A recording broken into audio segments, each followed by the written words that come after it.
yatendeke ulimwenguni, wakati tumeambiwa kwamba yeye ni mfalme wa amani, anataka amani kwa watu wake? Mbona basi anaruhusu hayo yatendeke? Hilo ndilo swali ningekuachia unijibu.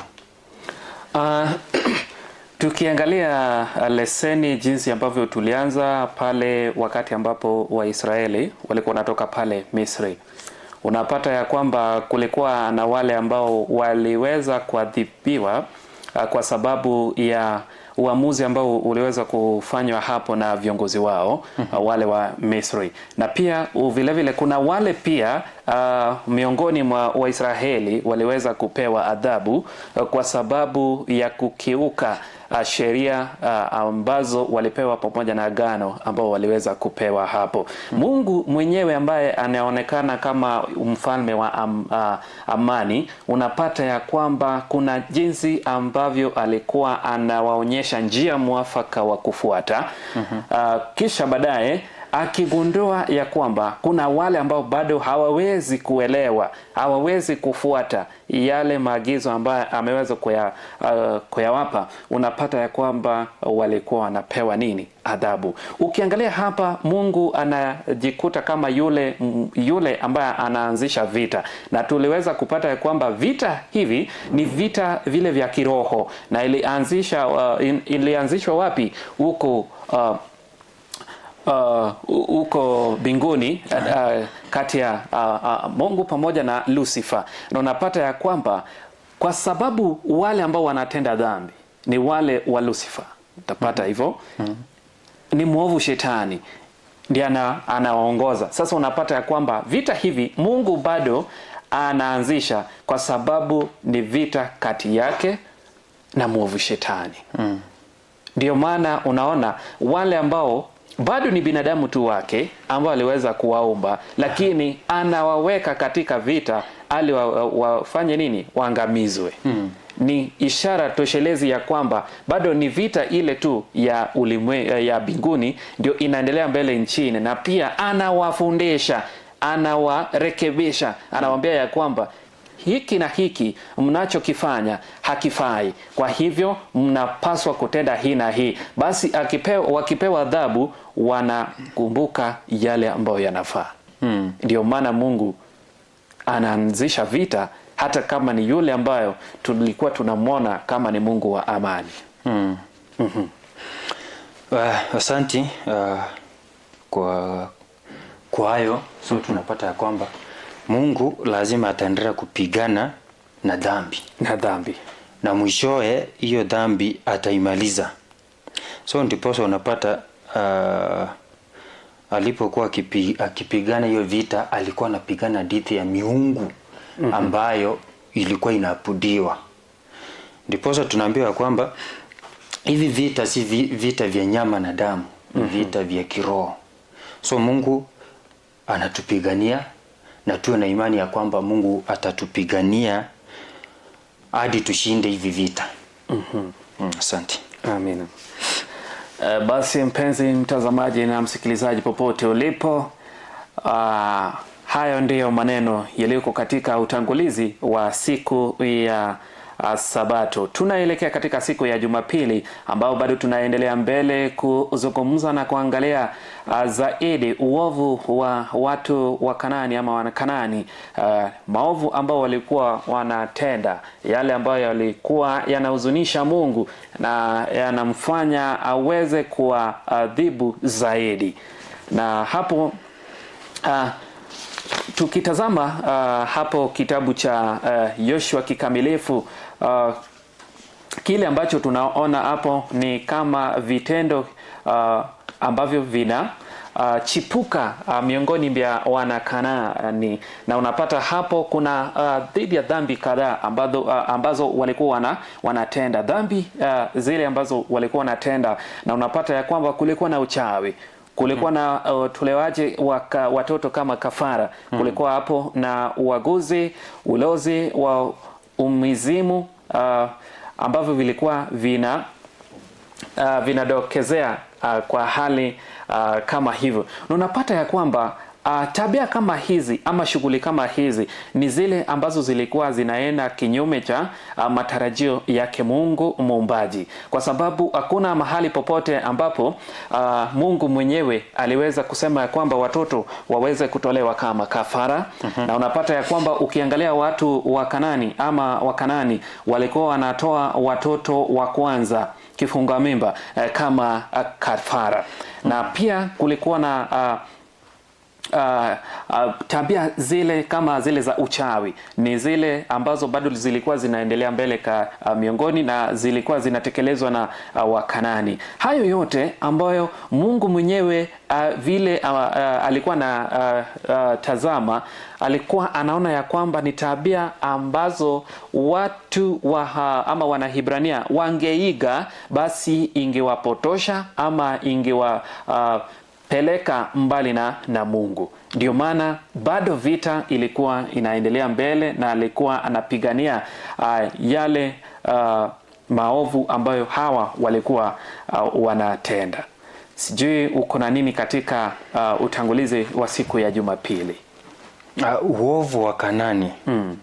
So, mengine tumeongelea, lakini tutaongezea tu kidogo.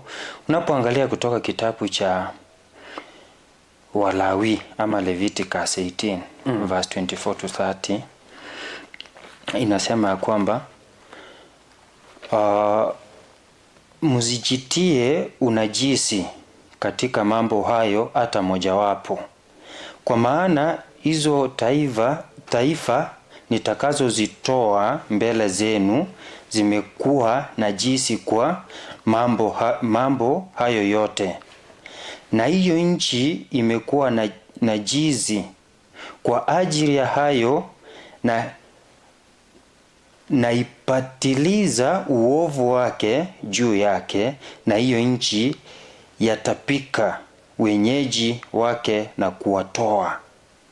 Alafu 26 inasema kwamba kwa hiyo mtazishika amri zangu na hukumu zangu, wala msifanye machukizo hayo mojawapo, yeye aliyemzalia wala mgeni aketie kati yenu, kwa kuwa hao watu wa nchi wameyafanya machukizo haya yote, au waliotangulia mbele zenu, na hiyo nchi imekuwa najisi, ili kwamba hiyo nchi isiwatapike nanyi pia hapo mtakapoitia unajisi kama ilivyotapika hiyo taifa iliyotangulia mbele yenu. Kwani mtu awaye yote atakayefanya machukizo hayo mojawapo, nafsi hizo zitakazoyafanya zitakatiliwa mbali na watu wao. Alafu 30 nasema, kwa ajili hayo yashikeni mausia yangu, ili kwamba msifanye kabisa desturi hizi zijukizazo mojawapo, zilizotangulia kufanywa mbele zenu, wala msijitie unajisi katika mambo hayo. Mimi ndimi Bwana Mungu wenu.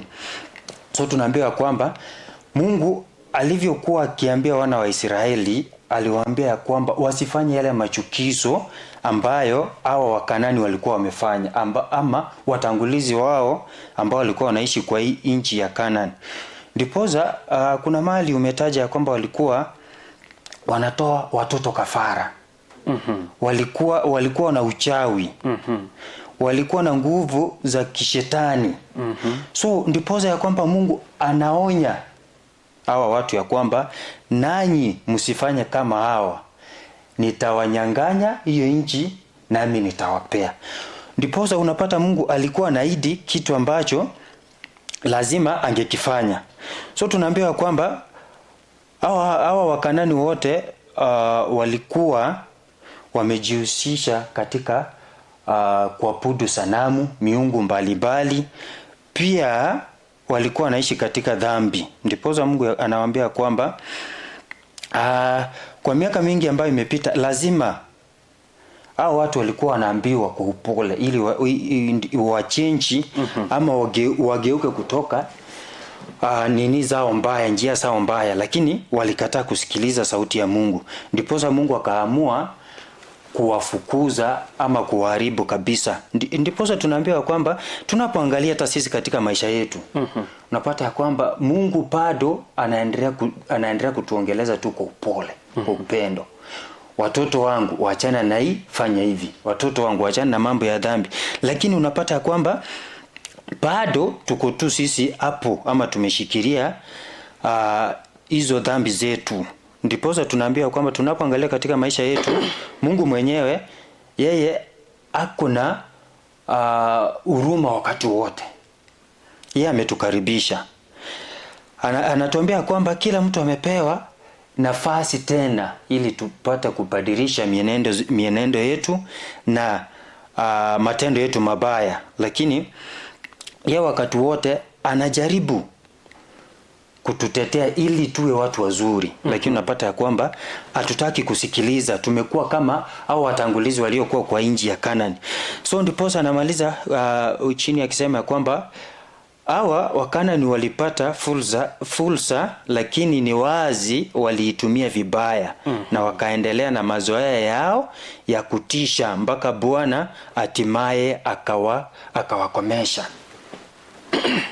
So nasi tutakapoishi kwa hizo dhambi, pia Mungu wakati ukifika na sisi tutaangamia. So leo ni kwamba tubadilishe mienendo yetu, tumfuate Mungu na kila kitu kitakuwa sawa. Sisi kama binadamu pia hadi sasa hivi tunapewa nafasi ya kubadili mienendo yetu.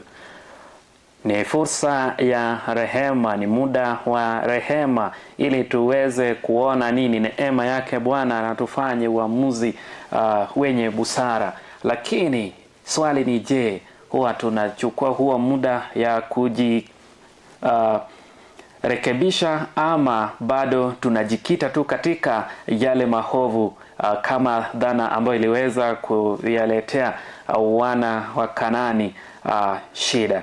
Kwa sababu jinsi ambavyo mwenzangu ameweza kusema ya kwamba waliweza kupewa muda wa kutosha, muda wa rehema, lakini muda wa rehema huo ulienda hadi ukaongezwa tena, na baadaye bado hawakuona, hawakushuhudia matendo yake Mungu, hawakuweza kutambua yale ambayo Mungu anahitaji. Waliendelea mbele kutenda maovu yao, waliendelea mbele kujihusisha katika matendo maovu, yale ambayo yalikuwa yanaenda kinyume cha jinsi Biblia iliweza kuyaeleza, ya kwamba ikiwa hata ushirikiano wa kike na kiume, unapata ya kwamba kuna jinsi ambavyo waliweza kuyaweka hata miungu yao anza kutenda dhambi, jinsi ambavyo havikuwa vinaenda kulingana na Biblia. Na hayo yote unapata ya kwamba yalikuwa yanatendeka hata kama kulikuwa na onyo ambayo ilishapewa awali. Kulikuwa na maonyesho ambao wazee wa Kanani waliweza kuyaona hapo kitambo, hapo awali, lakini bado hawakuweza kufanya nini? Kuwapa watu wao mafundisho kamili ili waweze kujibadili mienendo yao. Na hivyo basi sisi kama waumbaji, kama viumbe vyake Mungu muumbaji wetu, unapata ya kwamba kuna nafasi kadhaa ambazo tunapewa. Kuna nafasi ambazo tunapewa, lakini swali ni je, tunatumia hizo nafasi zipi? Ni swali ambalo tunapaswa kujiuliza, mimi, wewe na sisi wote tuweze kujiuliza ya kwamba nafasi ambazo tunapewa tunazitumia vipi? Tunazitumia kufanya yale ambayo yanatakikana kulingana na Biblia, ama tunayatenda tu ili tuweze kujinufaisha sisi wenyewe na matarajio pamoja na mapendekezo yetu wenyewe? Tunaingia katika siku ya Jumatatu, jaji wa juu kabisa. Kwa lugha ya Kiingereza yasema the supreme judge. Asanti. Hakimu mkuu Na huyu tunapoangalia tunapata kwamba ni Mungu mwenyewe. Ndiye atakuwa hakimu mkuu, ndiye hakimu mkuu, na ndiye atakuja kutuhukumu sisi binadamu ambao tumefanya kinyume na mapenzi yake. So ndiposa tunaambiwa kwamba siku ya leo jaji mkuu. Tunapoangalia kutoka kitabu cha Mwanzo ama Genesis 18 verse 25, inasema ya kwamba Asha, usifanye hivyo, ukamuue mwenye haki pamoja na muovu. Mwenye haki awe kama muovu. Hasha, mhukumu ulimwengu wote asitende haki. So tunaposoma hapo tunapata ya kwamba huyu mwandishi ama mwandishi huyu wa hiki kitabu cha Mwanzo, unapata ya kwamba yeye anasema usimuue mwenye haki pamoja na muovu. So hapa unapata kuna watu wawili, kuna mwenye haki na kuna mtu mwingine ambaye ni muovu. Ndiposa tunaambiwa kwamba utakatifu wa tabia ya Mungu unamaanisha kwamba hawezi kuvumilia dhambi. Yeye ni mvumilivu. Hata hivyo, dhambi lazima ivune matokeo yake ya mwisho ambayo ni kifo. Unapoangalia hapo Warumi ama Romans 6 verse 23 ndio iko na hayo maneno. Mungu mwenyewe ni mvumilivu kwetu. Kila siku tunapotanga mbali naye, yeye ako karibu kutupokea. Tutakaporudi kwake lazima anatupokea kama watoto wake. Ndiposa tunaambiwa hukumu ya Mungu sio kuonyesha kwamba yeye ako na nguvu, ama si eti anakuja kurevenge, sijui tutaiwekaje kwa Kiswahili, lakini ile ya kulipa kisasi. Akuji kulipisha kizazi. Ni kwamba anakuja tu kudumisha amani katika hii nchi yetu. Ndiposa tunaambia kwamba Mungu wetu ni Mungu mtakatifu, na ni Mungu ambaye ni Mungu ambaye anapopigana vita vyake anapigana moja kwa moja na dhambi ambazo tuko nazo.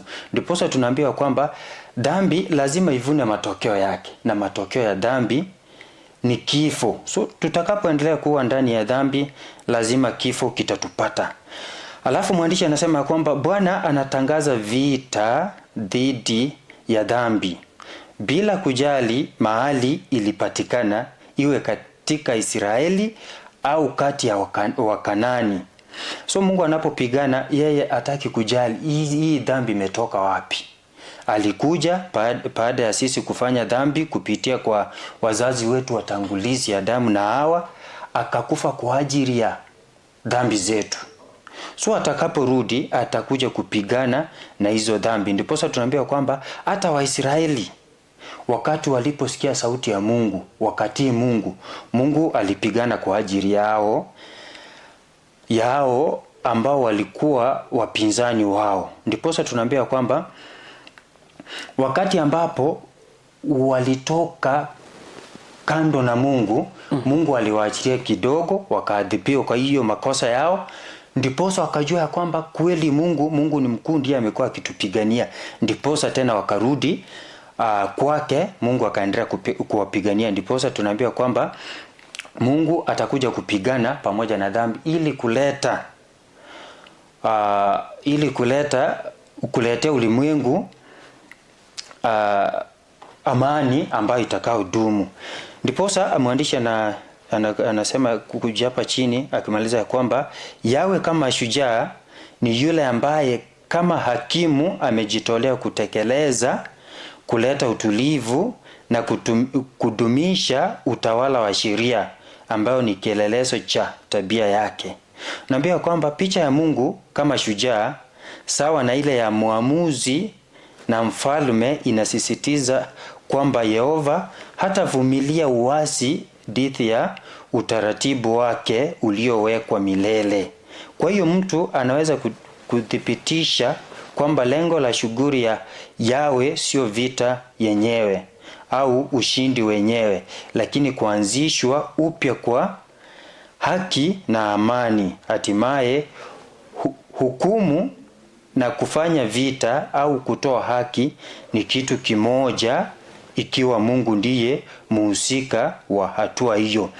Ndiposa mwandishi alikuwa anamaliza akisema ya kwamba nasi pia tunapoangalia hapa lazima tuwe tukiyaleta katika maisha yetu ya kila siku. Ndiposa tunaambiwa kwamba Mungu ni Mungu mwenye haki na ni Mungu mwenye upendo. Atakapokuja ni kwamba anakuja kupoteza dhambi zote na kutafuta kile ambacho kilichopotea. So anatuambia kila hukumu ambayo Mungu ataenda kuhukumu, atahukumu jinsi ambavyo sisi wenyewe tulikuwa tukifanya. So matendo yetu yote yataletwa ndiposa atuhukumie. Hata tuhukumia kwa ajili anaangalia wewe ni Dan, wewe hapana, yako kaa hapa kwanza. Ulikuwa unanipea kitu mimi nakula, wewe ni fulani, songa hapa. Mungu atafanya kitu kama hiyo. Haki itatendeka mbele za kila mtu, ndiposa atakapotuhukumia, atatuhukumia jinsi ambavyo tulikuwa tukifanya mambo yetu. Asante. Asante sana mwenzangu kwa kueleza kwa kina hapo siku ya Jumatatu. Kile ambacho ningependa kusisitiza na vile tu umesema ya kwamba ni ya kwamba vita ambavyo tunaona vya kitakatifu ama vita vya kiroho ambavyo tunaviona katika Biblia ama lesoni hii, unapata ya kwamba ni ile tu ya kuhakikisha ya kwamba yale ambayo Mungu anatenda anatamani binadamu watende ndiyo yametendeka, na pia ikikosekana basi atapewa hukumu, kwa maana yeye ndiye jaji mkuu ama yeye ndiye hakimu mkuu. Hakimu mkuu ndiye hupeana nini, hutoa adhabu kwa yule ambaye ametenda kosa, kwa sababu unapata ya kwamba yeye ndiye anapewa anampa watu wake sheria, anatoa sheria kwa watu wake, na yeye ndiye anaonyesha jinsi hizo sheria zinapaswa kufuatiliwa ama kufanyiwa utiifu, kwa sababu hao ni watu wake. Na kila mmoja ambaye anaweza kukiuka sheria hizo, basi yeye ndiye atakuwa jaji mkuu ama hakimu mkuu, ili mtu aweze kuponyoka, ili mtu aweze kunusurika. Kile ambacho anapaswa kufanya ni kuchukua Mungu kama hakimu mkuu na kutenda yale yote ambayo Mungu anahitaji. Tusipofanya hivyo, basi tutajua ya kwamba mshahara wa dhambi ni mauti. Na hayo ndio yanatamatisha siku ya Jumatatu. Tukielekea katika siku hii ya Jumanne, tunapata hapo, nikiangalia mwandishi wangu kwa hii utafsiri, anasema ya kwamba unyang'anyaji au maangamizo. Sijui kwako wameandika nini?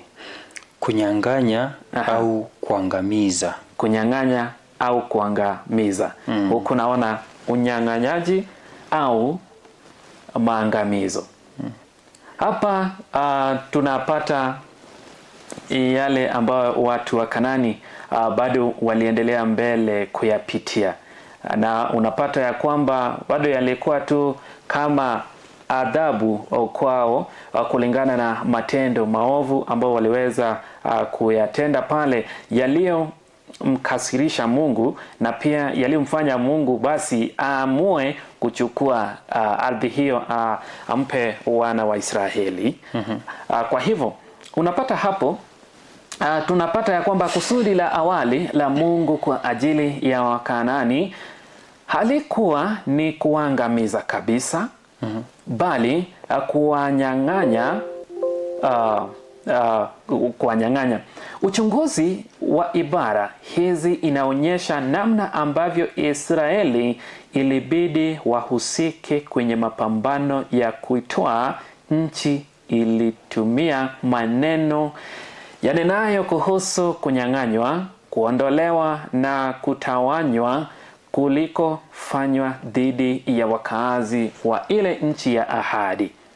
Na unapata ya kwamba kundi la pili la maneno yanaonyesha uangamivu na yenye kuonyesha Israeli kama mhusika wa kitendo linarejelea zaidi kwa vitu visivyo na uhai kama vile vifaa vya ibada ya kipagani na vitu vilivyotengenezwa kwa ajili ya uangamivu.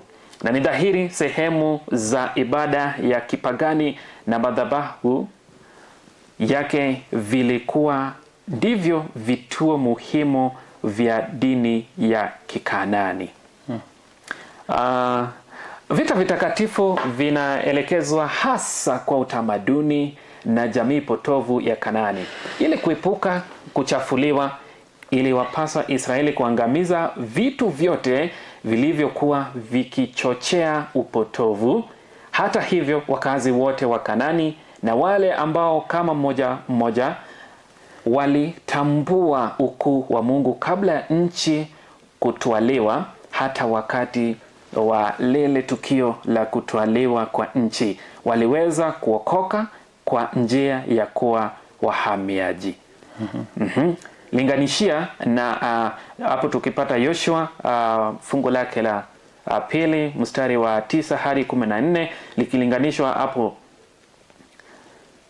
na sehemu pekee ya wakazi wa Kanaani iliyofikiwa na uangamivu kama ilivyotarajiwa walikuwa wale waliojitenga kwenye mji yenye ngome, wakiendelea na ukaidi, kuasi dhidi ya mpango wa Mungu kwa ajili ya Waisraeli na wakifanya mioyo yao kuwa migumu. Ningependa tu nifike hapo. Tunapata hapa vita viliendelea mbele kujitokeza hapo. Na unapata ya kwamba kuna kauli mbili ambavyo ziko hapo. Na unapata ya kwamba kuangamiza pia na kunyang'anya.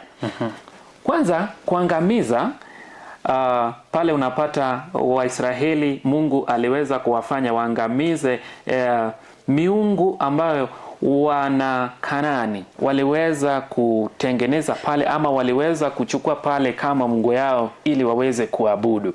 Na unapata ya kwamba miungu hayo ndio walikuwa nafanya nini? Wa Kanaani waweze kuingia katika matendo na maovu ama yale potovu ambayo yalikuwa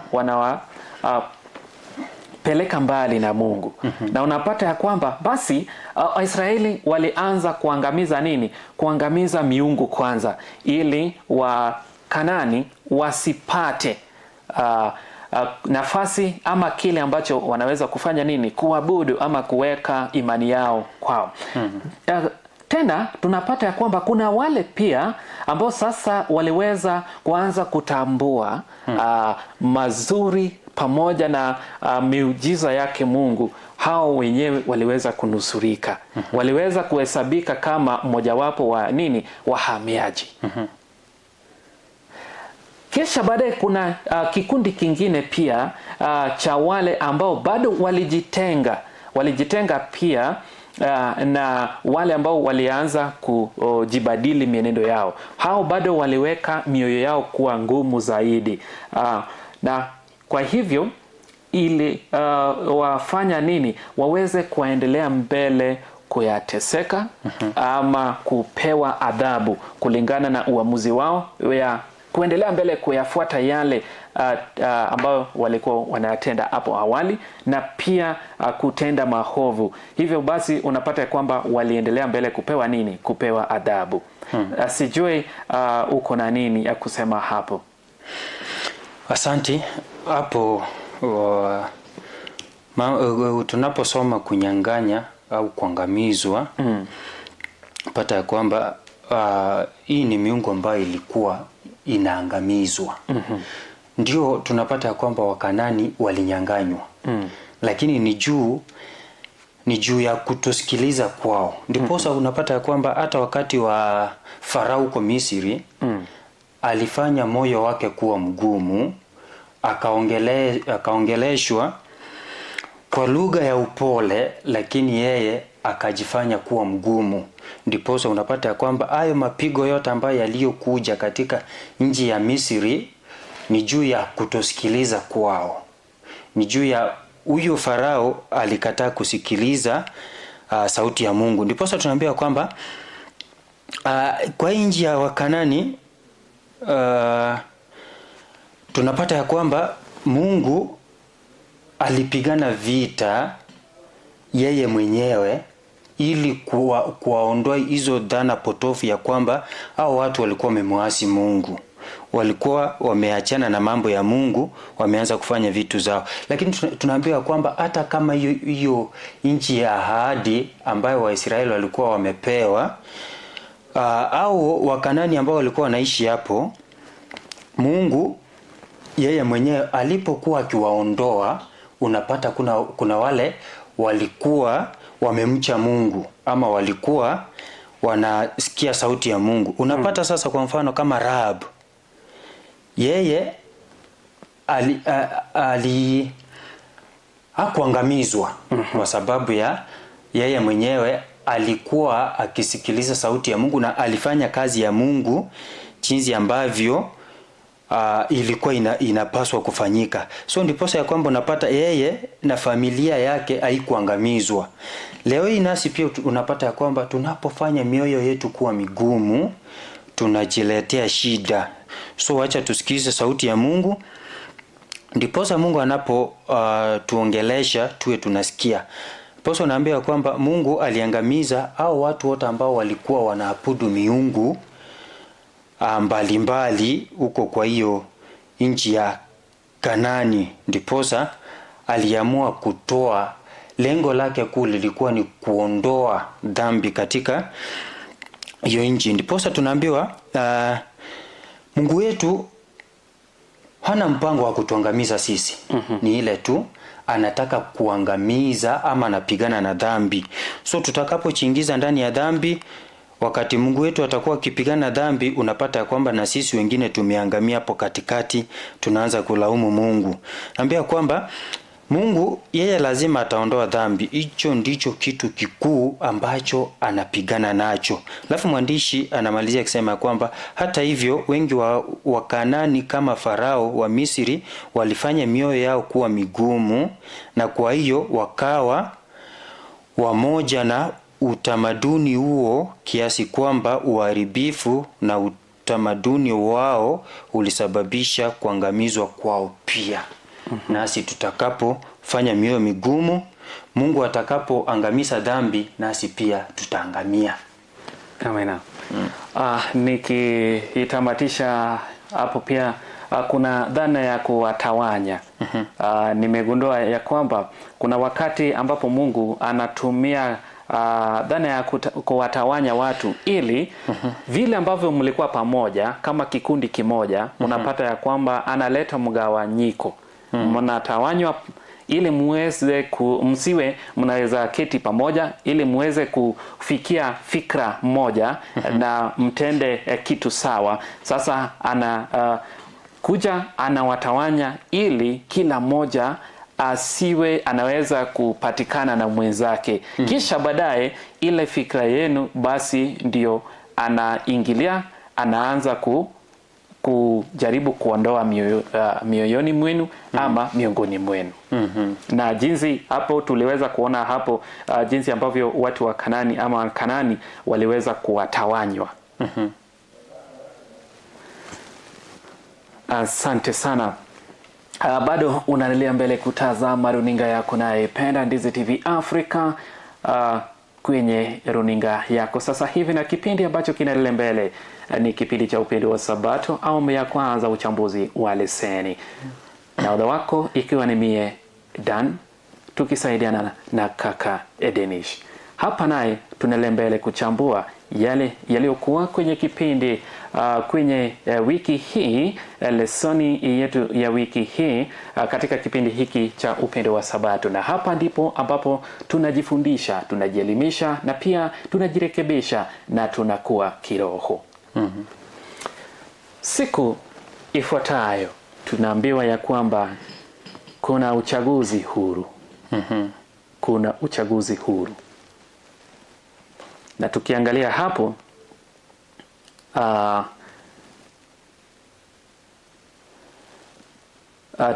hapo tunapata ya kwamba maandiko ya Kiebrania yanatumia neno la kipekee katika kueleza uangamivu wa watu vitani ama cherem.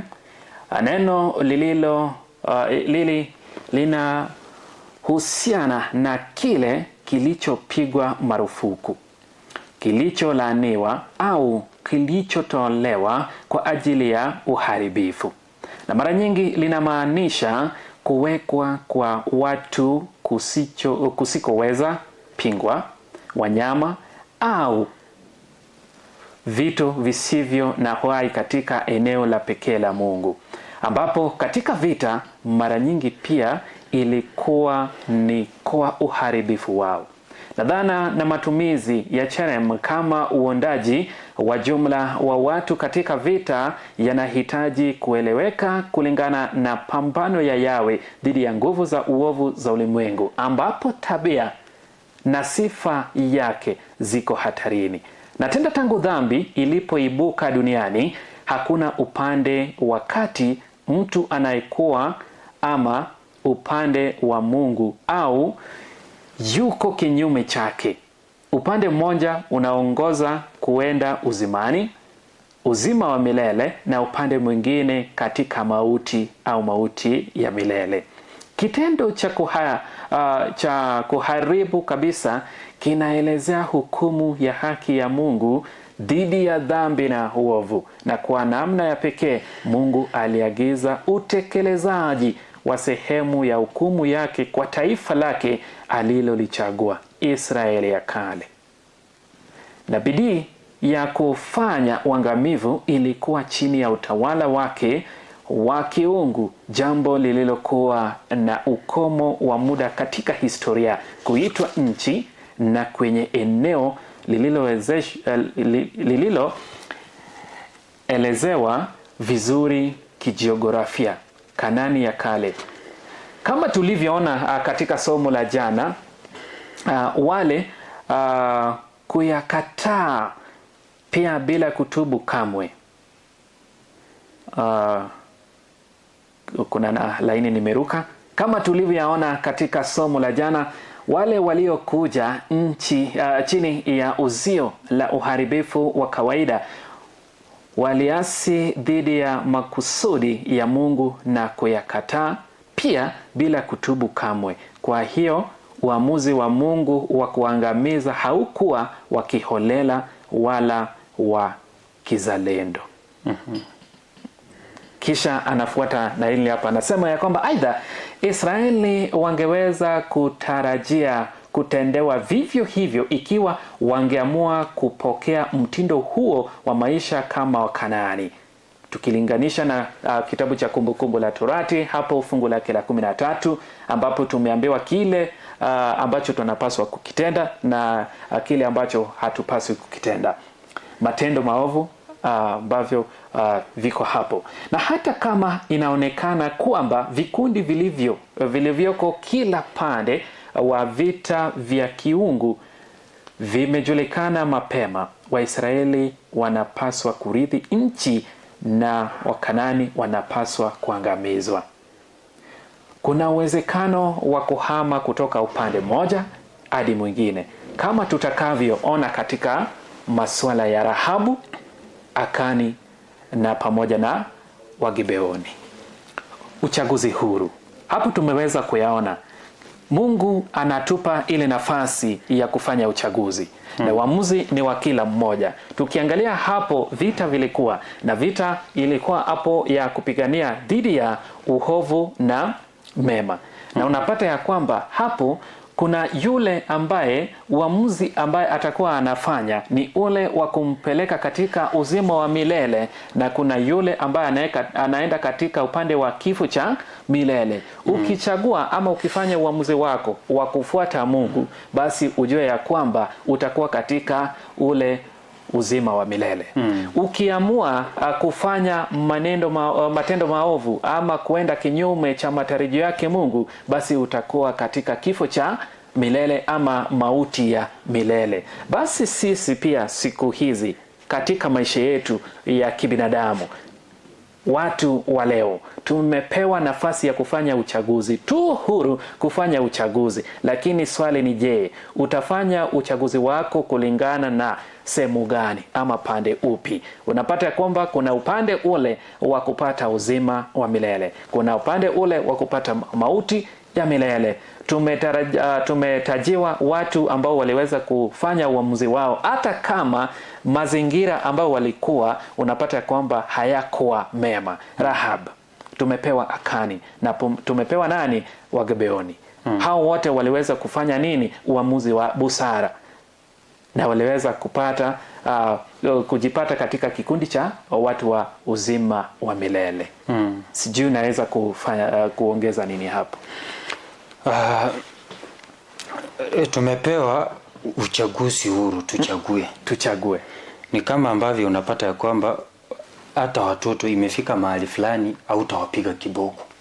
Na waambie tu mtoto wangu, hili liko hivi, hii iko hivi, sasa uchaguzi ni wako. Hata shuleni unapata ya kwamba walimu wanafunza, lakini inafika sehemu fulani wanaambia watoto sasa chagua zile subject ambazo unataka kufanya. Unapata mtoto anachagua. Nasi pia Mungu wetu ametupa uchaguzi huru. Tuchague mahali ambapo tunataka kukua.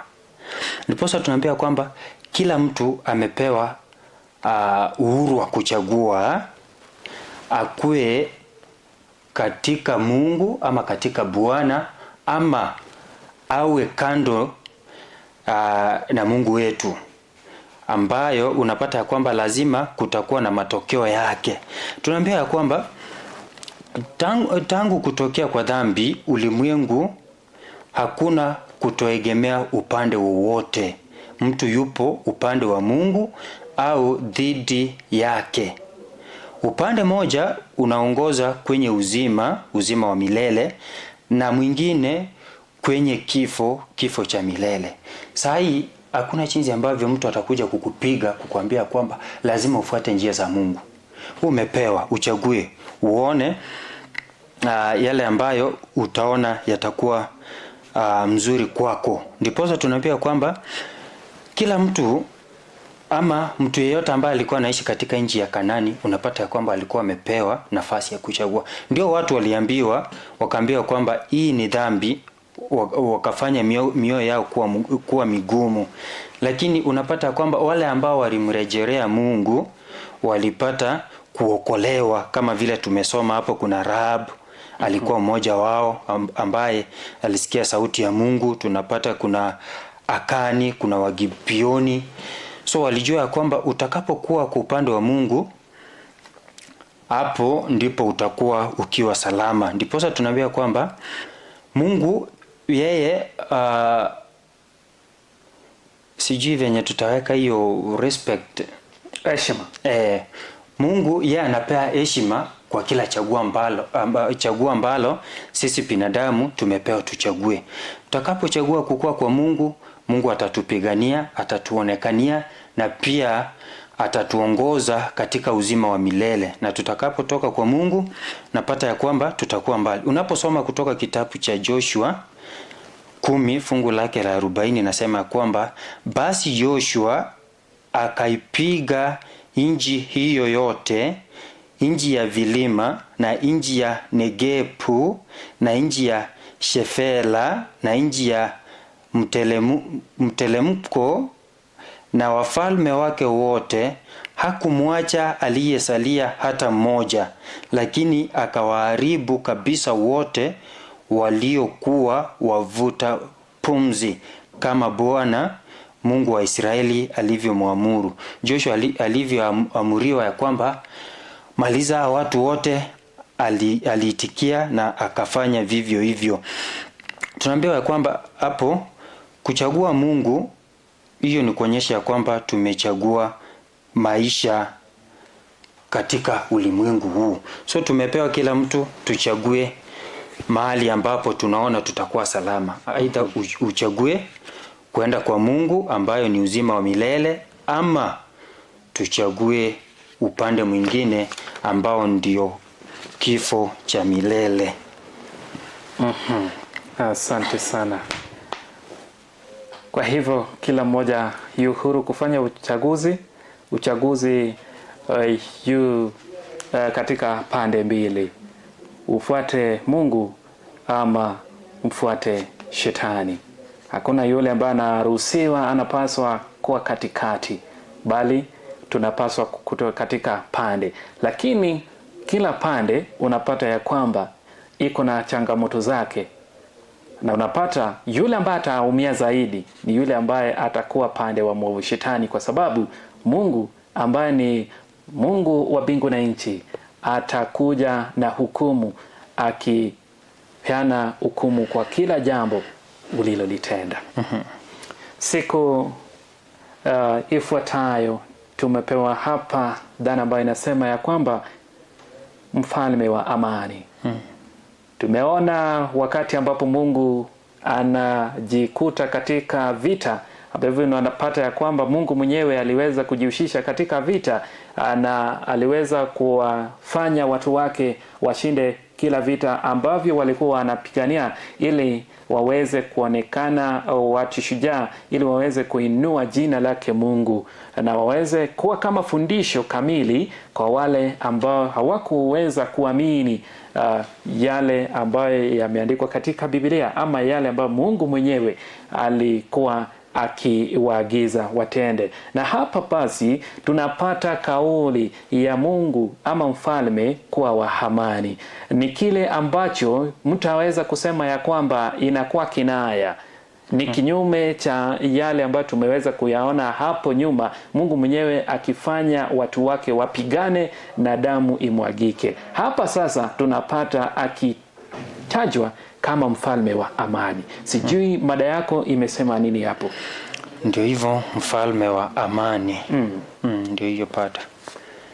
Tunapata hapa kwamba ingawa swala linalotazamwa sana kwenye somo la juma hili limehusisha vita vilivyoungwa mkono na kusaidiwa na Mungu vya Agano la Kale, na yatupasa tutaje mada nyingine yenye muhimu sawa na hiyo ya maandiko ya kinabii ya Agano la Kale, jonzi ya wakati ujao ya kipindi cha amani cha kimasihi. Na Masihi inaelezewa kama mfalme wa amani, tukirejelea kitabu cha Isaya fungu lake la 9 mstari wake wa 6, na atakaribisha ufalme utakaotawaliwa na amani, na ambapo simba na mwana kondoo watachunga pamoja. Pia tukirejelea Isaya fungu lake la 11 mstari wa 1 hadi 8, ambapo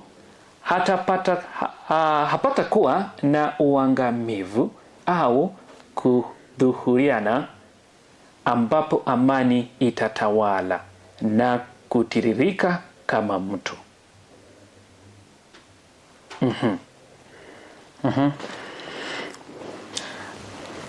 Una lipi la kusema? Mfalme wa amani ni Mungu mwenyewe. Mungu anataka watu wake wawe na amani. Ndiposa wakati mahali ambapo tumefikia sisi kama nchi ama dunia, unapata ya kwamba kuna vita vya kindani, kuna vita vya kila siku. Kwa mfano kuna mwanaume tu mmoja aliamka akakatakata bibi yake. Akamfanya vitu vingine hata ungekuja ungejua kwamba ni yeye. Ni juu ya kwamba tumemwacha Mungu, tumemwasi Mungu. Angalia jirani zetu wa Tanzania. Nasi hakuna mahali ambapo amani ipo, lakini tunaposoma leo eti mfalme wa amani, kwa kweli Mungu ni wa amani na anataka kila mmoja wetu awe na amani. Lakini unapata ya kwamba sisi wenyewe tumemwasi, tumetoka machoni pa Mungu, tumeanza kufanya vitu vingine ambavyo havifurahishi. Ndiposa tunaambiwa kwamba haya yote ni mavuno ambayo tunapokea kutokana na kutosikiliza kwetu. Unaposoma Isaya fungu lake la 66 fungu lake la 12 inasema ya kwamba, maana Bwana asema hivi, tazama nitamwelekezea amani kama mto, na utukufu wa mataifa kama kijito kifurikacho, nanyi mtapata kunyonya, mtapepwa, na juu ya magoti mtapembelezwa. So huyo ni Mungu mwenyewe ambaye anatuahidi katika hicho kitabu. Ndiposa tunaambia kwamba mpango wa Mungu kwa watu wake si ya kwamba alikuwa anataka kuleta vita ambavyo havitaisha duniani. Ni alikuwa anataka kuleta amani ambayo itakayo dumu kupitia kwa Masihi.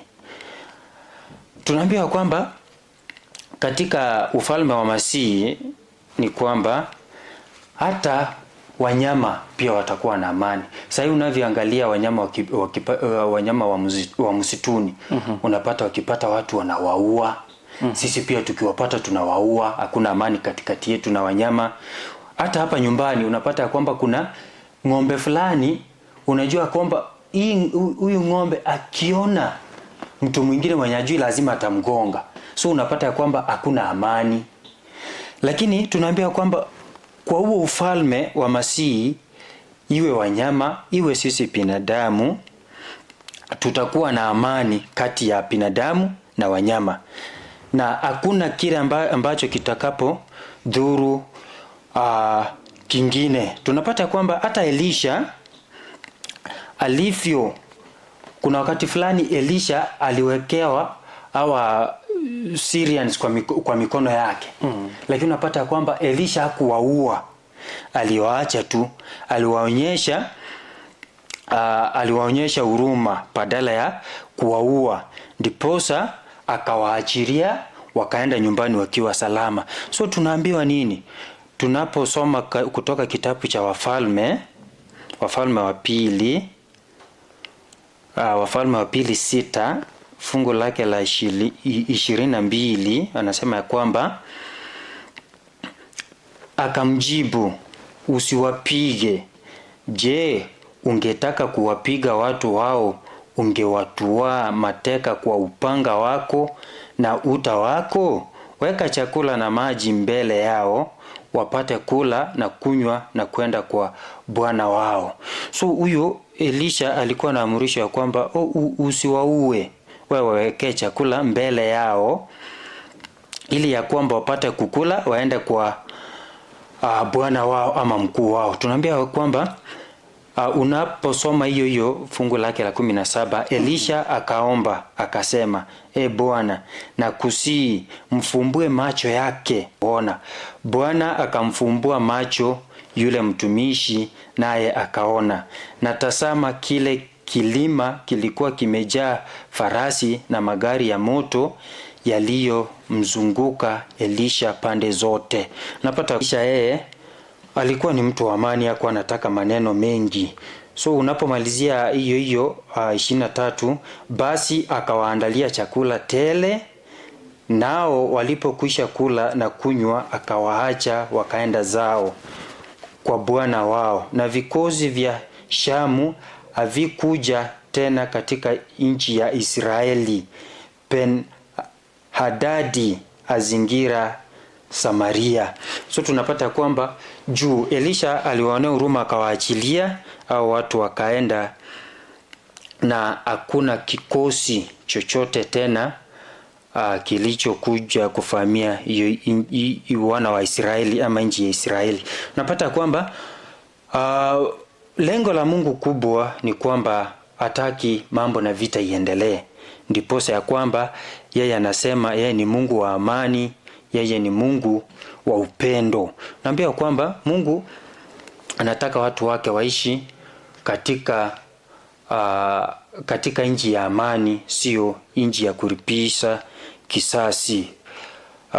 ya mwisho, nikimalizia, wanasema kwamba tunapoyaleta katika maisha yetu, nasi pia tunafaa kuomba Mungu wetu atuongoze ili tujaribu kutafuta amani kwa wale maadui zetu, kwa wale ambao hawataki amani. Tujaribu sisi kuonyesha upendo, ndiposa tuone kama amani itakuwa katikati yao. Tunaambia kwamba lengo la Mungu kuu kwa wale wanaomwamini ni amani, na watu wanapofuata njia za Mungu wanakuja kuwa maajenti wakuu wa amani katika hii nchi ambayo imejaa na mambo mengi, vita na mambo mengine machafuko mbalimbali. Ndiposa tunaambia ni Mungu wa amani, nasi pia tumuombe tuendelee kukaa kwa amani. Asante. Asante sana Dennis kwa uchambuzi huo. Nami nitatamatisha kwa kusema ya kwamba dhambi tukilipa na dhambi, basi bado dhambi itaendelea mbele. Hivyo basi, ikiwepo kuna mahali ambapo hakuna amani, na tukiendelea mbele kuweka vurugu itazaa vurugu, na bado mambo yataendelea mbele kuharibika zaidi. Lakini amani inazaa amani, na inafanya watu waishi pamoja, na watu waweze kuendelea pamoja, na waweze kujiendeleza pia pamoja. Hivyo basi ni kitu ambacho sisi pia tunapaswa kuiga kwake Mungu, kama yule ambaye anaitwa Mungu wa amani, ama the Prince of Peace. Hivyo basi sisi pia tunapaswa kuiga tabia hiyo ya kuhakikisha ya kwamba iwapo kuna mahali ambapo kuna vurugu, basi sisi wenyewe tunapaswa kuonyesha amani. Tunapaswa kutafuta suluhisho kamili wa vurugu na kuleta amani. Na hivyo ndivyo tunapaswa kuishi na wenzetu popote tulipo, ikiwa mahali pa kufanya kazi, ikiwa mahali pa biashara, ikiwa shuleni, ikiwa kwenye familia. Basi tunapaswa kuiga tabia kama hiyo, ambayo ni ishara toshelezi. Mungu aliweza kuwafanya watu wajue kuhusu tabia yake hiyo kupitia Waisraeli, ya kwamba popote ambapo kuna vurugu, basi ukiongeza na vurugu ingine, unapata ya kwamba hakutakuwa na amani, hakutakuwa na kusikilizana, hakutakuwa na kitu chochote kile chema kitakachoendelea mbele kutendeka, lakini utakuwa unaendelea mbele tu kuharibu hali ya mambo. Kwa hivyo tuchague amani badala ya kuchagua vurugu. Ndiyo inatamatisha leseni ya tano ya robo hii ya mwisho wa mwaka. Leo hii ikiwa ni tarehe 1 mwezi wa 11 mwaka wa 2025. Kipindi ni Upendo wa Sabato, awamu ya kwanza, uchambuzi wa leseni, ndicho tumetamatisha sasa hivi. Nahodha wako ambao amekuwa akikuongoza ni mie Oyodan, tukisaidiana na ndugu yangu Dennis ambaye atatamatisha kwa maombi. Asante.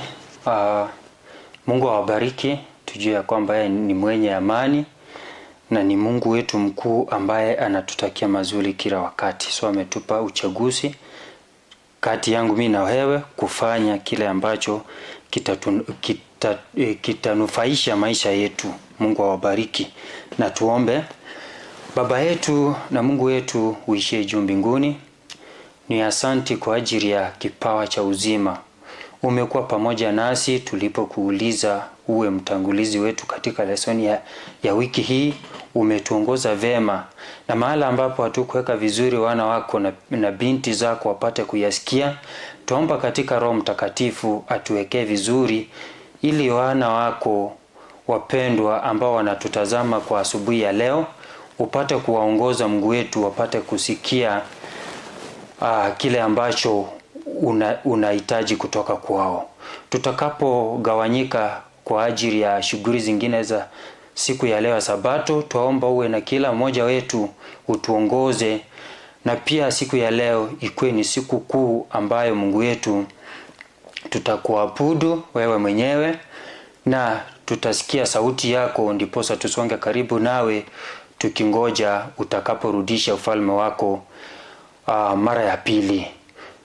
Tunapotamatiza kipindi chetu cha leo, mhubiri atakapoingia Mungu wangu na kuomba ya kwamba ukamfunike na damu yako, ili atakaponena na watoto wako wapate kusikia neno lako na wapate kufanya kazi yako kabla ya giza haijaingia humu duniani.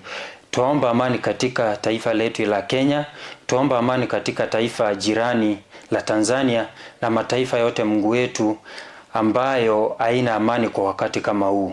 Tuomba ushuke, unene pamoja na wana wako, waongoze na kuendelea kuwapa ahadi ambayo tutakapoipokea katika uzima wa milele. Tuomba uwe pamoja nasi, utembee pamoja nasi, utulindie maisha yetu na afya yetu. Tutakapokutana wiki lijalo, tuendelee kujifunza mengi kukuhusu. Uwe mwalimu yetu, kaa pamoja nasi, uwepo wako uwe pamoja, uwe katikati yetu. Tumeomba tukiamini ni katika jina safi la Yesu aliye Bwana na mkombozi wetu. Amen. Amina, amina. Na washukuru nyinyi nyote ambao umesaidika kwenye kipindi hiki awamu ya kwanza, na natumai ya kwamba juma lijalo tutakuwa tukiangazia leseni ya 6 ambayo itakuwa The Enemy Within. Adui yetu yupo tunami. Tutakuwa tukiangalia hiyo, tujue ni nani na jinsi tunaweza kuhepa adui yetu. Wekele tu Ndizi TV Africa, kwa maana bado kuna mengine zaidi mengi mazuri ambayo yatakufaidi siku ya leo. Uwe na sabato njema. Kwa wale ambao wanaanza wiki ya maombi ya Novemba, na watakia kila la heri. Asanteni.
Unatazama Ndizi TV Africa.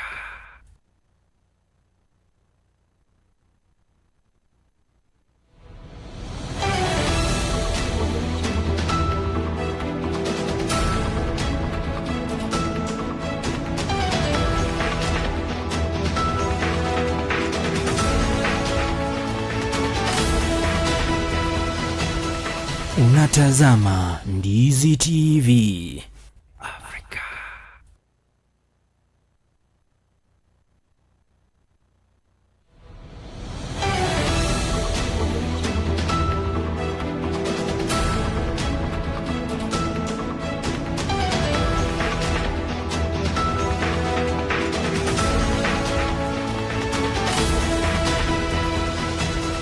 Unatazama Ndizi TV Africa.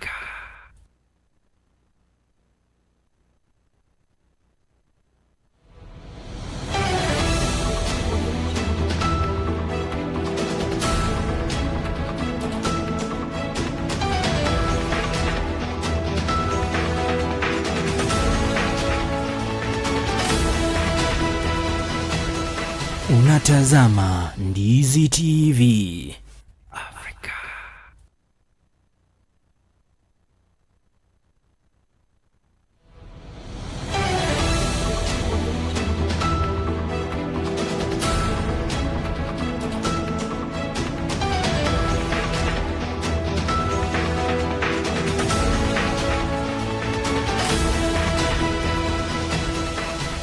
Unatazama Ndizi TV Africa.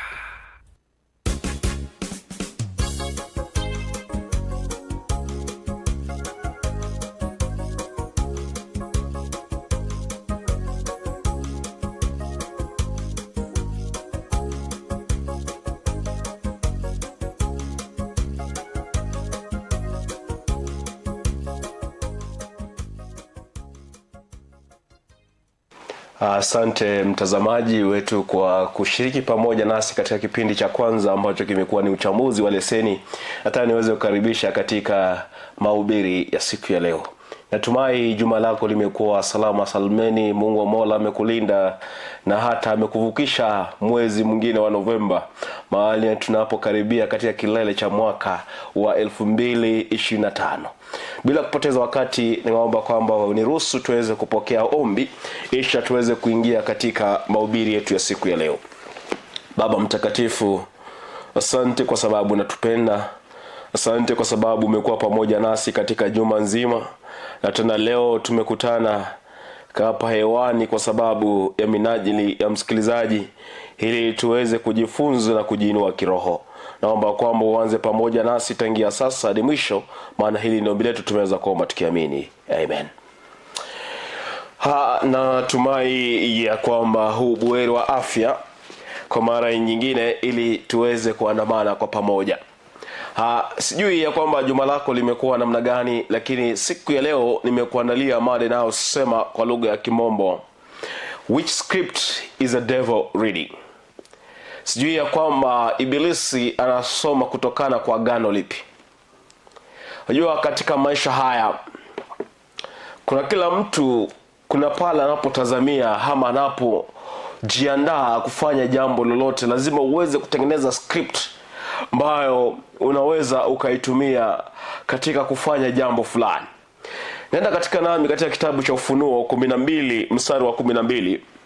Biblia inasema kwamba, therefore rejoice, O heaven, and you who dwell in them, O to the inhabitants of the earth and the sea, for the devil has come down to you, having great wrath, because he knows that he has a short time.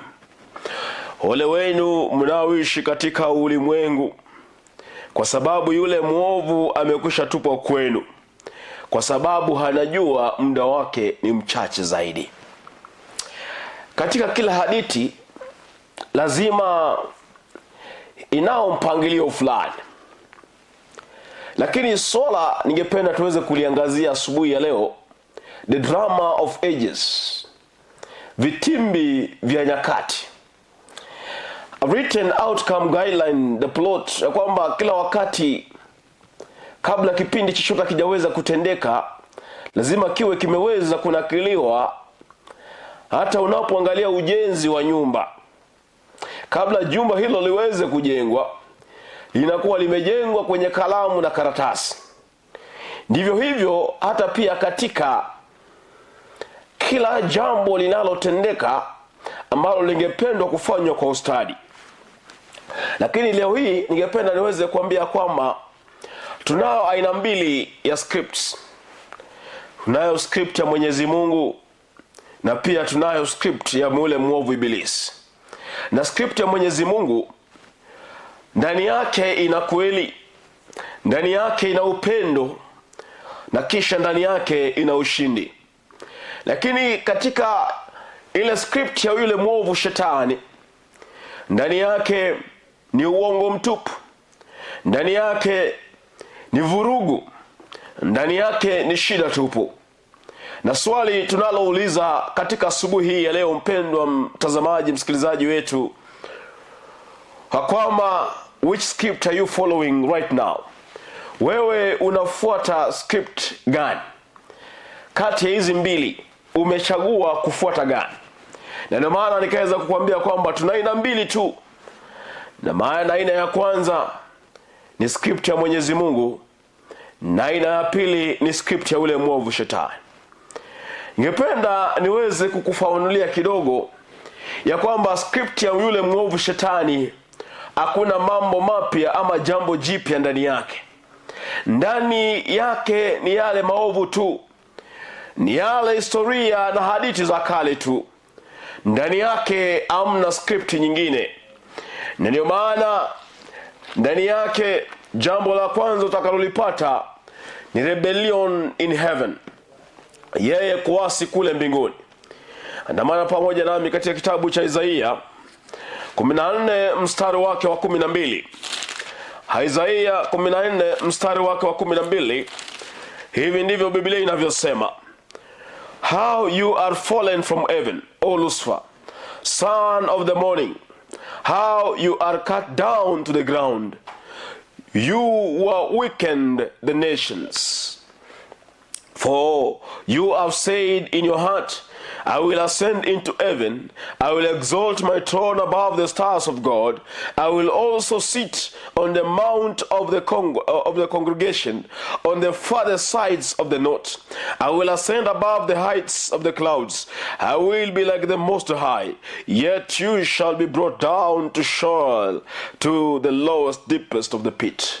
Ya kwamba katika script yake tunaona kwamba hanasi kule mbinguni. Ndio maana anasema kwamba nitakuwa ya kule mbinguni, nami nitajifanya mkuu zaidi ya mkuu pale mbinguni. Na basi hakujua ya kwamba hatatupwa kule kuzimu.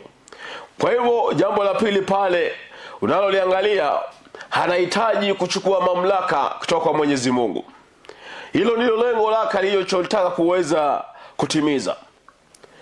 Jambo lingine, deception in Eden. Unamwona pale akiingia katika shamba la Edeni na kisha akaweza kumdanganya Hawa kwa kula tunda. Unaposoma kitabu cha Mwanzo 3 mstari wa 1 hadi 6, ama kitabu cha Warumi 5 mstari wake wa 12. Na jambo la tatu, accuser of the brethren, ni yule ambaye ni mshtaki wa watakatifu. Nataka niweze kuambia kwamba hakuna jema ndani ya historia yake. Kila wakati mambo yake ni mabaya, kila wakati fikra zake ni duni, na ndio maana ndani yake kila wakati ni kuweza kuwashtaki watakatifu kule mbinguni. Ndio maana ukaona wakati mmoja anapopanda mbinguni pale, kisha anamuuliza unatoka wapi? Kisha akamwambia nimekuwa nikitembea hapa na pale, natoka katika nchi ninayomiliki. Na kisha Mungu akamuuliza, je, umemwona mtumishi wangu Ayubu? Akamwambia ule sio mtumishi wako, naomba tu unipe fursa ili tu niweze kumguza. Lakini hakika hakujua ya kwamba Ayubu halikuwa amejua historia yake. Kwa hivyo Kristo akaweza kuwa mshindi. Jambo ambalo ningependa uweze kuelewa, the Bible script about Satan's time is short. Biblia inatupatia taarifa ya kwamba muda wake ni mchache sana. Na kwa sababu amekwisha fahamu muda wake, ndio maana anavuruga kila mahali. Ndio maana hamna amani. Nashukuru kwa sababu ya watangulizi wetu ambao waliweza kutuletea uchambuzi wa leseni. Waliweza kutuonyesha kwamba hamna amani humu nchini, kwa sababu Ibilisi amechukua nafasi, na hiyo ndiyo kazi yake, kuona ya kwamba ameweza kutekeleza amani kila mahali. Ndio maana ukitembea kwenye familia ni vilio kila wakati. Mume na mzee hawaelewani, watoto pamoja na wazazi hawaelewani, nchi pamoja na nchi zingine hazielewani, watu kwa watu hawaelewani. Na hayo ndiyo kazi ya Ibilisi. Unaposoma kitabu cha Ufunuo 12 mstari wa 7 hadi 9, haya yote unayaona wazi mtumishi wa Mungu Yohana anapotuangazia jinsi Ibilisi ameweza kufahamu ya kwamba muda wake ni mchache mno. And war broke out in heaven. Michael and his angel fought with the dragon, and the dragon and his angel fought, but they did not prevail, nor was a place found for them in heaven any longer. So the great dragon was cut out, and the serpent of the old, called the devil and Satan, who deceived the whole world, he was cast to the earth, and his angels were cast with him. Ya kwamba yule mwovu alipoanza vita kule mbinguni, akaweza kutupwa humu ulimwenguni. Ndio maana hata katika kitabu cha Yohana 12 mstari wake wa 31 Biblia inasema ya kwamba the cross sealed his judgment, ya kwamba pale kwenye msalaba wakaweza kumaliza kifo chake.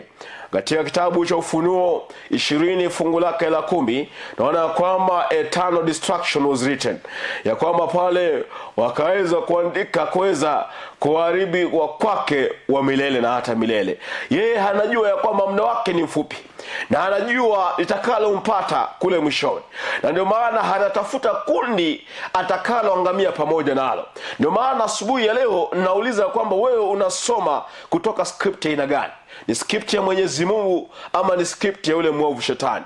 The end is not in doubt, it's already declared, ya kwamba mwisho wa mambo sio tu ambao ni ule ambao ni wa kuzingizia, bali mwisho huo umekwisha onyeshwa. Na ndio maana ibilisi yuko kila wakati anaharakisha mno, kwa sababu anajua hana muda wake ni mfupi tu. Ndio maana niweze kuamuru ya kwamba msikilizaji, mtazamaji wetu asubuhi ya leo, ni kwamba uweze kuelewa like a losing team falling in the last seconds describes the move, ya kwamba unapoangalia wachezaji wanapokuwa katika uwanja, wanapojua kwamba dakika zao zinakaribia kuisha, wao wanajitahidi sana na kisha wanacheza kwa ustadi mkubwa ili kuweza kuona ya kwamba muda utakapokuwa umekwisha pengine waweze kuepuka kwa washindi. The signs of the final move, wacha niweze kuonyesha ni ipi ambazo zinaashiria ya kwamba muda wake umekwisha.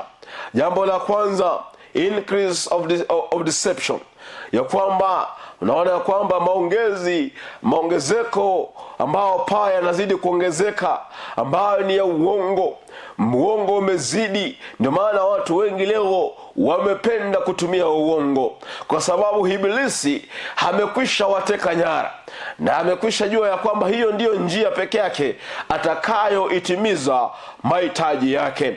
Jambo la pili, persecution, ya kwamba amewasaliti wengi, na hata pia ndio maana leo watu kwa watu wanasalitiana, jirani kwa jirani, ndugu kwa ndugu, hamna upendo tena. Jambo lingine, spiritual destruction, leo hamna hali ya kidini katika familia. Watu hawahitaji kuweza kusikia sauti ya Mwenyezi Mungu.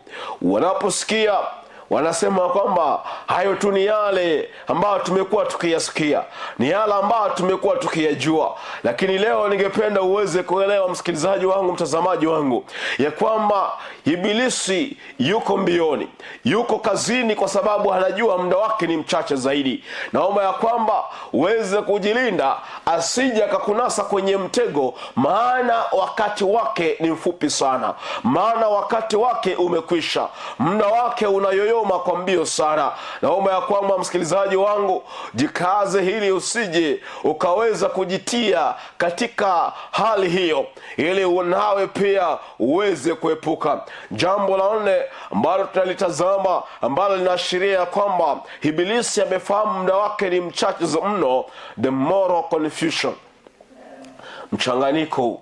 Dunia imepotoka. Ndio maana leo, kizazi cha leo, huwezi ukakifahamu. Leo kijana utajimpata anajiita mzee anajiita kijana, mama anajiita dada, naye dada anajiita mama. Kwa sababu gani? Muda umekwisha. Ibilisi yuko kwenye kazi yake, ndio maana ameweza kuvuruga kila mahali. Ndio maana hamna upendo, hamna heshima iliyokuwepo leo hii haipo. Ndio maana leo utampata kijana mdogo na mzee wakiweza kujibishana kama watu wa rika moja, kwa sababu ibilisi amekwisha teka nyara ulimwengu. Lakini habari njema ningependa niweze kuambia msikilizaji wangu asubuhi ya leo, God's script cannot be edited. Ya kwamba script ya Mwenyezi Mungu hiyo haiwezi kafanyiwa mabadiliko yoyote. Script ya Mwenyezi Mungu itasalia ilivyoandikwa. Na ndio maana Biblia haijawahi fanyiwa mageuzo. Tangia ilivyoandikwa itasalia vivyo hivyo hadi atakaporejea mara ya pili. Unaposoma kitabu cha Hesabu 23 fungu lake la 19, God does not change his word. Mungu habadilishi neno lake. Neno lake ndilo lile lililokuwa hapo agano la kale, ndilo lililo katika agano la leo, na ndilo litakalokuwa hata katika agano la kesho. Halina kubadilika. Jambo la pili ningependa uweze kuelewa ya kwamba Kristo ndiye mwandishi na hata pia ndiye mkamilishaji. Is a author and a finisher. Na kwamba unaposoma kitabu cha Waibrania 12 mstari wake wa 2, mtumishi wa Mungu Paulo anaashiria jambo pale akisema ya kwamba habari njema ningependa msikilizaji wangu na mtazamaji wangu uweze kufahamu katika asubuhi hii ya leo ni ya kwamba yeye ndiye yule ambaye ni mwandishi na hata ndiye atakayekamilisha aliyoandika. Jambo la tatu pale ningependa uweze kufahamu, no more death, no sorrow or no pain. Ya kwamba yeye atakapoingia, atakapofika mara ya pili, hamtakuwepo tena na kifo, hamtakuwepo tena na uchungu, hamtakuwepo tena na vilio, kwa sababu maandiko yanasema wazi atapanguza kila chozi katika kila jicho. Na zaidi ya yote, God's ending is guaranteed. Ya kwamba tunaashiriwa ya kwamba kule mwisho tutapokea ushindi. Kule mwisho tutamuona mwana wa Adamu akisimama humu ulimwenguni.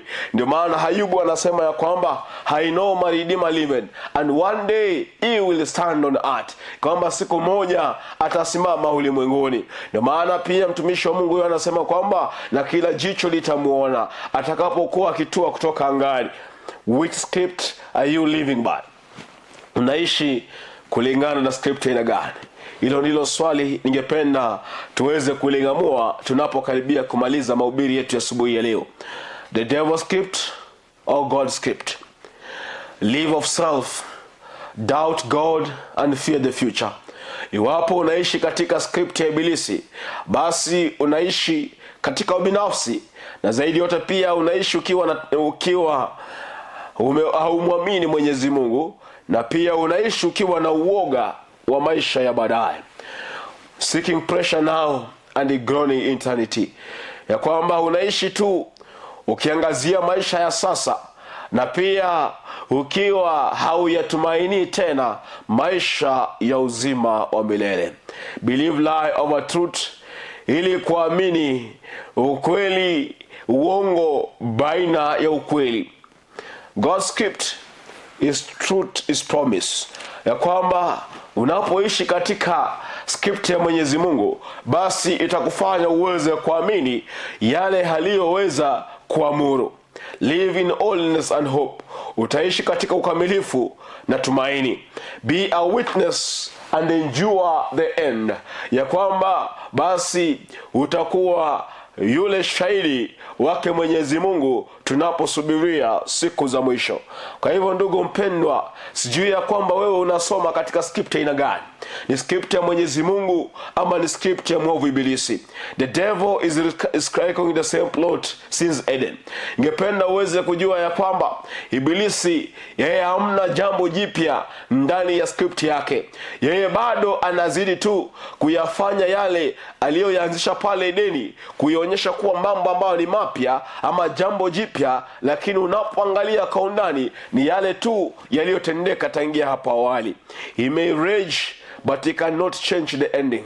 Kwamba anaweza kaongeza udanganyifu, lakini mwishowe hawezi akadanganya hadi tamati. Choose God's script and step into the winning side.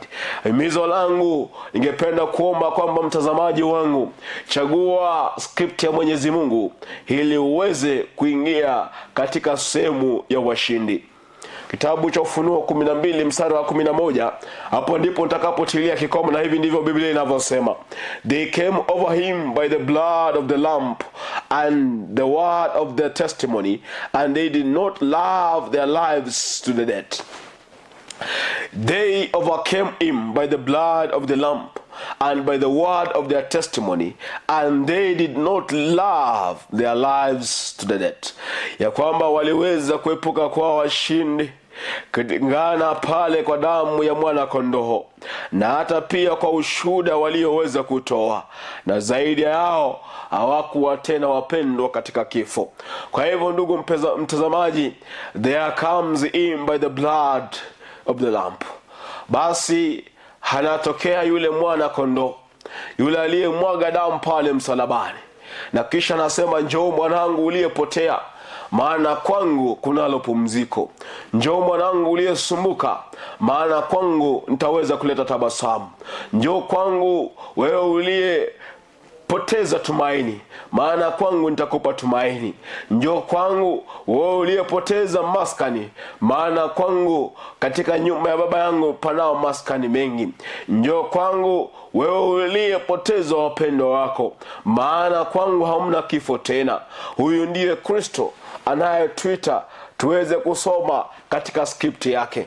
Kwa hivyo asubuhi ya leo, jambo ambalo tumekuwa tukiangazia, kuna mambo mawili yanayozidi kutendeka tunapokaribia kilele na mwisho wa historia ya dunia. Mambo ni mawili yanayozidi kutendeka. Naomba ya kwamba uchague jambo moja, na hilo jambo uweze kusoma kutoka skripti ya Mwenyezi Mungu. Maana wale tu wanaosoma katika skripti hiyo, Biblia inasema wazi ya kwamba nao imesalia raha ya sabato ya watakatifu. Naomba pia nawe uweze kupatikana kati ya wale watakatifu watakao uridi ufalme wa mbinguni, watakapomuona Kristo akipepea kutoka angani, nao pia wataweza kupaa wakielekea nyumbani kuishi kwa miaka 1000. Kwa hivyo ndugu mtazamaji, hilo ndilo himizo langu asubuhi ya leo.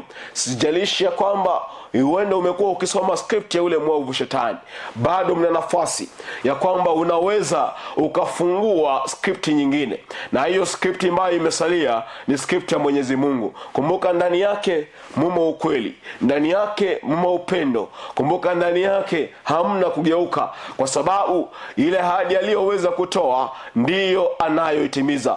Kwa hivyo ndugu mpendwa mtazamaji, hilo ndilo ombi langu katika maisha yako asubuhi ya leo, ya kwamba soma script moja, na hiyo script ni ya Mwenyezi Mungu, kwa sababu ndani yake kunalo tumaini, sababu ndani yake hamna machozi tena, sababu ndani yake hamna kifo tena, ndani yake hamna kusengenywa tena. Ndani yake jambo ni moja, upendo na uzima wa milele. Hiyo ndilo himizo letu asubuhi ya leo, mpendwa msikilizaji, ya kwamba nawe pia uweze kuisoma script ambayo ni ya Mwenyezi Mungu, script ambayo itakayokupatia tabasamu atakapo tokea mara ya pili mwana wa Adamu kule angani. Kwa hivyo Mungu haweze kubariki msikilizaji wangu tunapoagana asubuhi ya leo, na zaidi ya yote tena tutakapokutana Juma mosi lijalo hapa masaa haya tu, kwa sababu ya kuweza kuhimizana na kuinuana kiroho, na Mungu aweze kubariki. Tuamini, tuweze kuomba. Mtakatifu Mwenyezi Mungu, asante kwa sababu ya ujumbe asubuhi ya leo, ya kwamba mambo ni mawili tu yanayosalia. Ibilisi yumo mbioni kwa sababu ya kutafuta dunia atakayoweza kuangamia pamoja nayo. Lakini asante kwa sababu umeweza kutuhimiza na kutufahamisha kwamba yule mwovu shetani sasa yuko pamoja nasi, ili tuweze kujiadari, ili tuweze kujiandaa, tusije tukaingia katika mtego wake, ili utakaporejesha ufalme wako, ili iwapo tutakuwa tumeepuka huo mtego, tuweze kulaki nyumbani kupumzika. Kuna yule ambaye amesumbuka, naomba kwamba uweze kuleta amani katika maisha yake. Anapoanza mwezi huu mwingine mpya, naomba kwamba mpatie tabasamu nyingine, mpanguze machozi, ili hakika katika mwezi huu aweze kupata manufaa na tabasamu tena katika maisha yake. Kuna wale ambao wamepoteza tumaini, wape tumaini katika mwezi huu. Zaidi ya wote, andamana pamoja nasi, utuongoze katika kila jambo. Zidi kubariki kituo hiki cha Ndizi TV Africa, tunapozidi kupeperusha habari za hapa na pale. Hapo huimiza mtazamaji wetu, naomba ya kwamba jina lako liweze kuinuliwa katika kila vipindi. Kwa pamoja nasi tuongoze, na hata katika vipindi vingine vitakazoendelea awani hadi siku itakapokamilika, jina lako liweze kuhimidiwa. Hala pia naelekea katika kuabudu, uwe pamoja nao, uongoze ibada za siku ya leo, maana hilo ndiyo ombi letu ambalo tumeweza kuomba tukiamini. Amen. Na Mungu akubariki.